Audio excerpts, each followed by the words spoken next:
Leo ni Ijumaa tarehe 24 Oktoba mwaka 2025. Tunakuletea matukio muhimu kutoka siasa, utawala na dunia ya mchezo. Mimi ni Rahab Gati. Naibu Rais wa zamani Rigathi Gachagua ameendelea kuwa gumzo katika siasa za Kenya baada ya kutoa wito na viongozi na wananchi kuwa na uadilifu na ujasiri katika uwajibikaji wa umma. Hata hivyo, mbunge wa zamani Ngujiri wa Mbugu amemkosoa Gachagua akisema anapaswa kuacha chuki zisizo za maana dhidi ya viongozi wanaofanya kazi kwa karibu na Rais Ruto. Wachambuzi wa siasa wanasema Rais William Ruto anakabiliwa na changamoto za mabadiliko serikalini kutokana na migawanyiko na mikakati ya kisiasa ya upande wa Gachagua. Hatua na msimamo wa Gachagua inaweza kuashiria muungano au migawanyiko mpya kuelekea uchaguzi wa mwaka 27.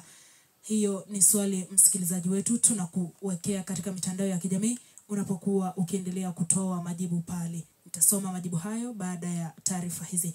Habari nyingine za siasa ni kwamba waziri wa usalama wa ndani Kipchumba Murkomen amewataka wanasiasa wapunguze maneno ya uchochezi na kuhubiri umoja wa kitaifa kufuatia matamshi makali yaliyotolewa baada ya kifo cha waziri mkuu wa zamani Raila Odinga. Ukaguzi wa ukweli kutoka Africa Check umebainisha kuwa video iliyosambaa ikionyesha Gachagua akizuru familia ya Odinga ni ya zamani na si tukio jipya. Serikali imerejelea tena kuwa makazi bora ni haki ya msingi ya kila Mkenya, huku ikiahidi kuongeza uwezekano kwenye miradi ya nyumba za bei nafuu. Tukiingia katika michezo ni kwamba mwanariadha wa nyota za mbio za marathoni Ruth Chepngetich amepigwa marufuku kwa miaka 3 kufuatia makosa ya matumizi ya dawa zilizopigwa marufuku. Hata hivyo, rekodi yake ya dunia bado inatambuliwa rasmi. Katika soka, timu ya Kenya Police FC inajiandaa kwa mechi muhimu dhidi ya AI Hilary mjini Benghazi huko Sudan baada ya kupoteza mechi ya kwanza kwa bao moja bila majibu.